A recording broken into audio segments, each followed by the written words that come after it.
Have you ever walked away from an argument knowing you were right, but somehow, you still lost? You had the facts. You had the evidence. You knew the truth. Yet somehow, the other person walked away feeling like they had won. Here's the uncomfortable truth. Winning an argument isn't always about having the strongest facts. Sometimes it's about understanding how the human mind works. History is filled with people who could influence crowds, change nations, win debates, and convince millions. Not because they always had better ideas, but because they understood psychology better than everyone else. Think about the greatest lawyers, the greatest politicians, the greatest negotiators. Most of them didn't just speak. They controlled emotions. They controlled attention. And ultimately, they controlled perception. Today, we're uncovering 7 dark psychological tactics that many of the world's most persuasive people have used to dominate conversations. These techniques are powerful. Some are ethical. Some are manipulative. And some are so effective that once you recognize them, you'll never listen to an argument the same way again. This isn't about becoming manipulative. It's about making sure you're never manipulated. Because once you understand the game, you can finally choose how to play it. Imagine 2 people standing inside the same room. One says, "This is a prison." The other says, "This is an opportunity." Same room, completely different reality. That's the power of framing. Before people decide who's right, they first decide which story makes more sense. And whoever controls that story usually controls the outcome. Marketing experts know this. Lawyers know this. Politicians know this. Even successful entrepreneurs know this. Steve Jobs was famous for introducing products by changing the way people thought before revealing what he had built. Instead of saying, "Here's another phone," he first convinced people the world needed something completely different. Only then did he reveal the iPhone. He didn't sell a product. He sold a new way of thinking. That's framing. In arguments, most people immediately defend themselves. Big mistake. Because the person who starts defending has already accepted the other person's frame. Instead, step back, ask a question, change the perspective, redirect the conversation. Because once the frame changes, everything else changes too. Here's the lesson. People don't argue with reality. They argue with the version of reality they believe. If you can calmly redefine the situation, you instantly become harder to defeat. Most people are terrified of silence. Think about the last awkward conversation you had. The moment nobody spoke, someone rushed to fill the gap, usually by saying too much. This psychological pressure is incredibly powerful. Experienced negotiators use it all the time. Former FBI hostage negotiator Chris Voss often explains that silence encourages people to keep talking. And the more they talk, the more information they reveal. Instead of reacting immediately, he waits. He lets the silence do the work. And eventually, people begin negotiating against themselves. It's uncomfortable, but it works. Imagine someone insults you. Instead of firing back instantly, you simply look at them without saying a word. 5 seconds, 10 seconds. Suddenly, they're the uncomfortable one. Many people start explaining, backtracking, or even apologizing. Not because you defeated them, because silence forced them to confront their own words. Confidence doesn't always speak louder. Sometimes, confidence says nothing at all. Part 2, clean voiceover script. Most arguments sound the same. You're wrong. No, you're wrong. Back and forth. Neither side changes. Because nobody likes being told they're wrong. When people feel their beliefs are under attack, they often become even more committed to defending them. That's why the most effective communicators don't start by telling people they're wrong. They start by asking questions. The ancient Greek philosopher Socrates mastered this approach. Instead of giving long speeches, He asked carefully chosen questions. One question, then another, until people began noticing contradictions in their own thinking. The realization came from within, and that's far more powerful than forcing someone to accept your opinion. Imagine someone says, "Success is all about luck." Instead of arguing, ask, "If that's true, why do successful habits appear across so many different people?" Now they're thinking instead of fighting. Questions open minds. Statements build walls. The smartest person in the room isn't always the loudest. Often, they're simply the one asking better questions. By now, you may have noticed something interesting. None of these tactics require shouting. None depend on humiliating someone else. And none require extraordinary intelligence. Because the biggest battles are rarely fought with facts. They're fought with emotion. The moment emotions take control, logic often takes a back seat. The people who understand this don't just win arguments. They influence decisions. Now let's move to the next tactic. Picture two people in a heated debate. One is shouting. Their face turns red. Their hands are shaking. The other person speaks slowly, breathes calmly, never interrupts. Who appears stronger? Almost everyone chooses the calm person. Not because they're automatically right, but because calmness signals confidence.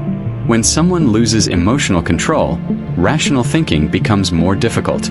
Impulsive reactions become easier.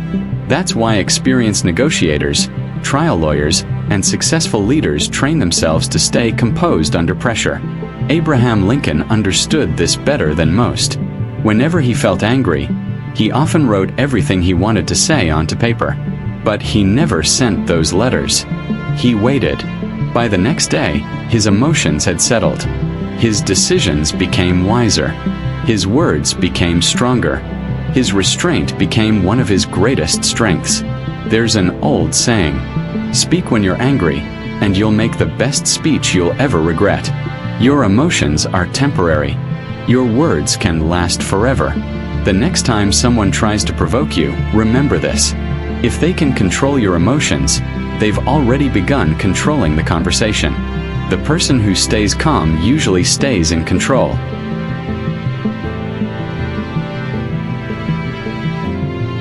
Here's one of the strangest truths about arguments.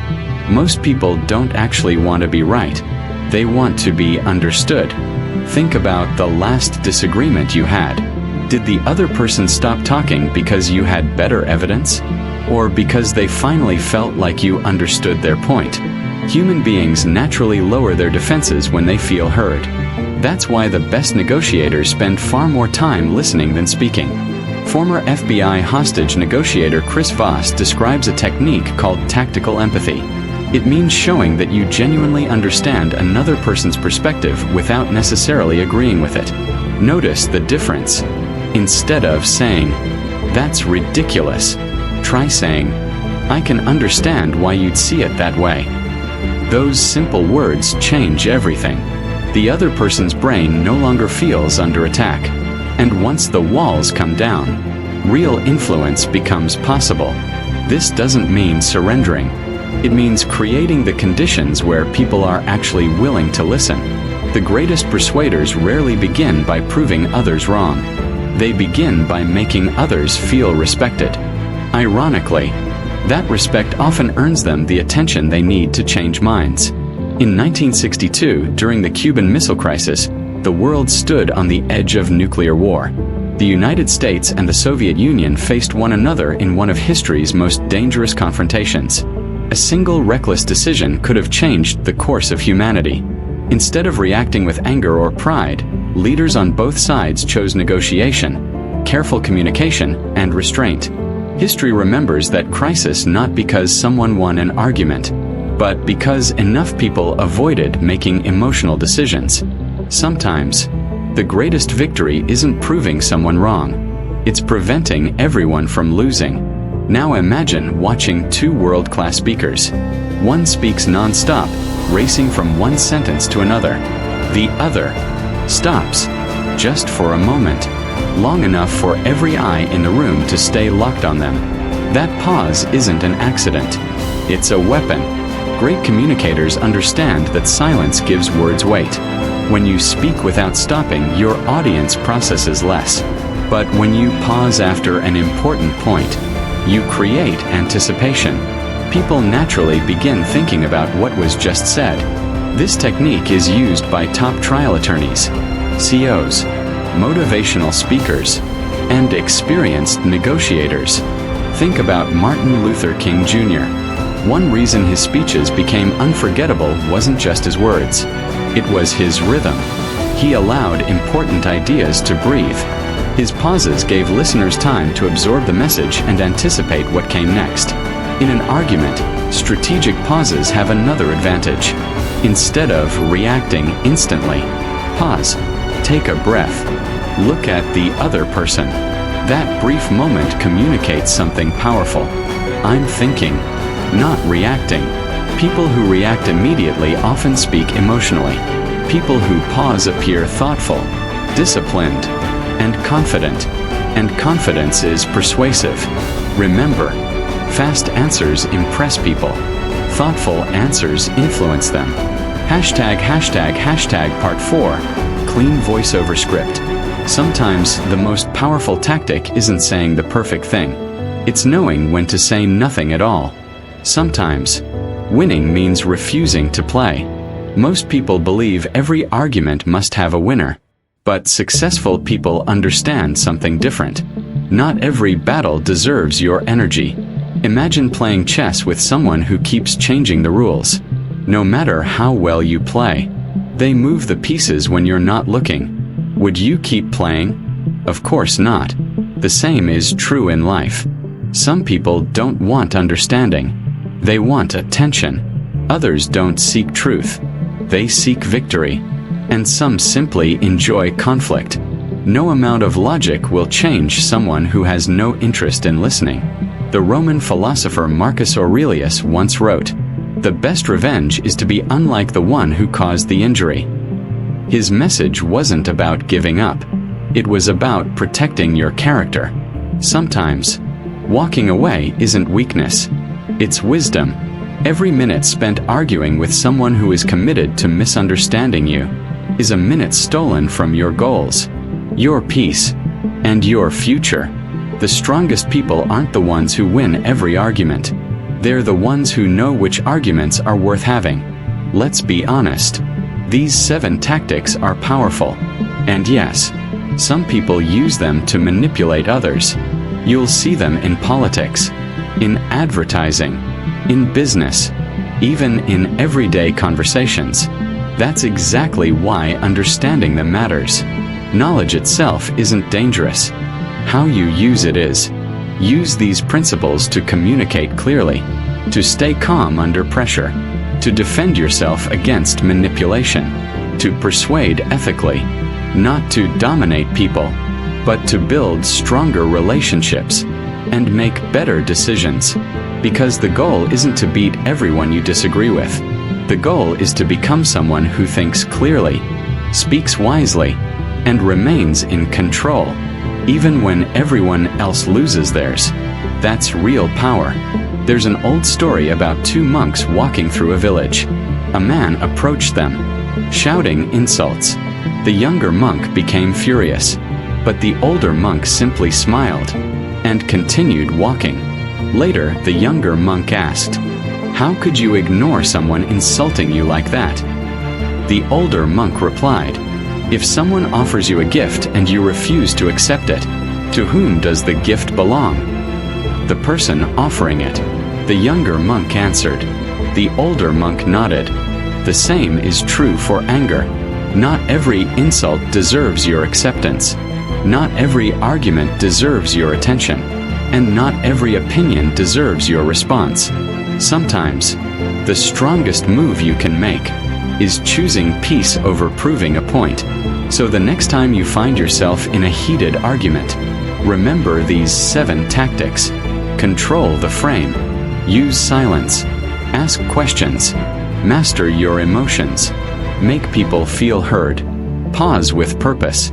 And know when to walk away. Do that consistently. And you'll discover something surprising. You won't just win more arguments. You'll earn more respect. You'll think more clearly. And you'll become the kind of person others naturally listen to.